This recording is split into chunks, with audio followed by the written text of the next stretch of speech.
गुरुदेव मनुष्य जो है, मनुष्य को ही यह सौभाग्य प्राप्त है।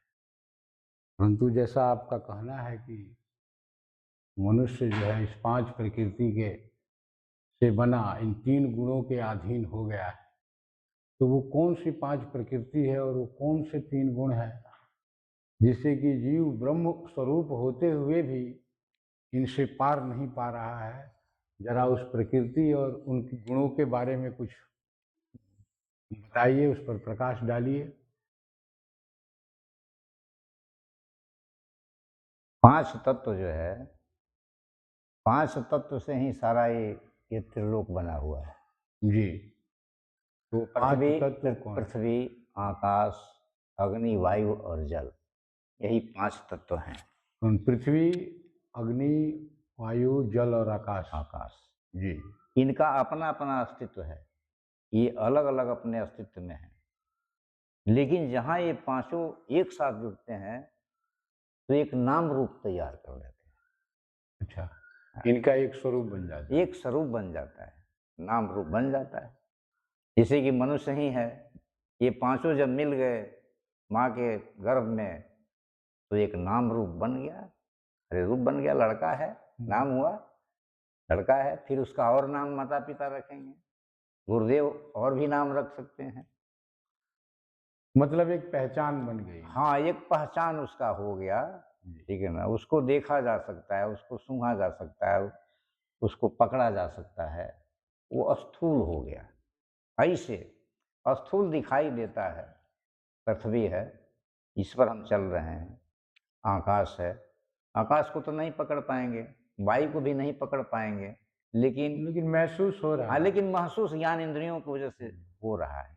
कर्म इंद्रियां, ज्ञान इंद्रियां जो 5 10 है, होता है।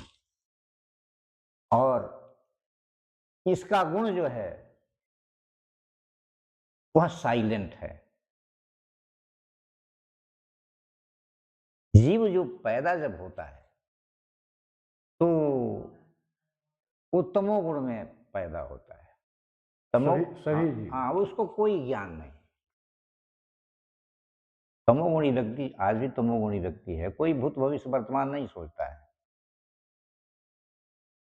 तो तमोगुण, रजोगुण और सतोगुण, यही 3 गुण है।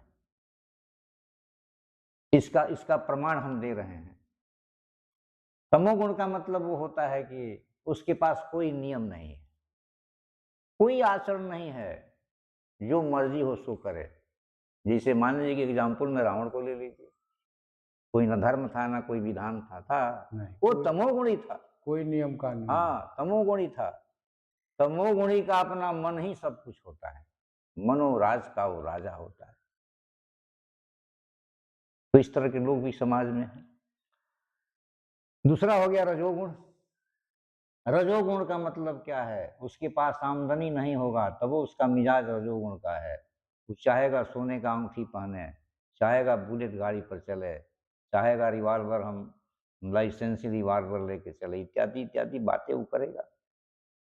लेकिन नहीं होगा तो वो तमोगुण का प्रयोग करेगा। इसलिए कि तमोगुण और रजोगुण में बहुत नजदीकी होता है ना। मैंने ये दूसरी हाँ, तमोगुण वालों की रक्षा रजोगुण मैंने संपत्ति वाले करते हैं, और उनकी रखवाली के लिए यह उसके साथ मिल जाता है ना। ये दोनों में मेल होता है। ये सतोगुण बेचारा अकेला पड़ जाता है। तो रजोगुणी व्यक्ति के पास अगर उपलब्ध होगा तो सुख भोगेगा, और नहीं होगा तो अपने आचरण को बिगाड़ देता है। वो तमोगुण में चला जाए है? वो तमोगुण का साथ। हाँ, तमोगुण का सहारा लेकर के जो है अपना उस चरित्र, मानव चरित्र को बिगाड़ देता है। और सतोगुणी क्या है? सतोगुण ये है कि तुम्हारे हर चीज को स्वीकार कर लेगा। गाली देगा तो वो भैया जाओ, प्यार करो तो वो कोई बात नहीं। मैंने वो जितना में है उतना में समझिए, जीने का तरीका उसको आसान है। वो सेवा करता है, सबकी सेवा करता है। इन तीनों गुणों को मैं आपको क्लियर बता रहा हूं एक जगह से। जैसे आपने गाय रखा है, लेकिन गाय तमोगुणी है।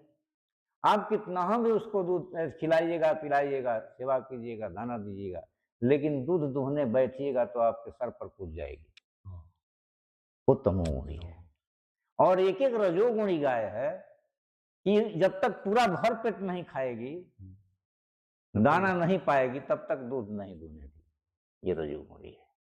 और सतोगुणी गाय है कि उसके पास बहुत कम चारा दिया गया, दाना भी कम दिया गया या नहीं दिया गया, जब चाहिएगा बैठिएगा दूध दे देगी। यही तो अंतर है सतोगुण में, रजोगुण में, तमोगुण। और इसी 5 तत्व से 25 तत्व भी हो जाते हैं। पांचों में पांचों का प्रभाव है, 25 तत्व हो गया, 3 गुण हो गया। और आप इसमें काम, क्रोध, मद, लोभ, ईर्ष्या, ये सब, यही संसार को चलाने के लिए, यही सब साधन है। हाँ, ये साधन है। लेकिन प्रधान 5 और 3 ये गुण हैं और तत्व हैं, और इसके 3 गुण बन जाते हैं। ठीक।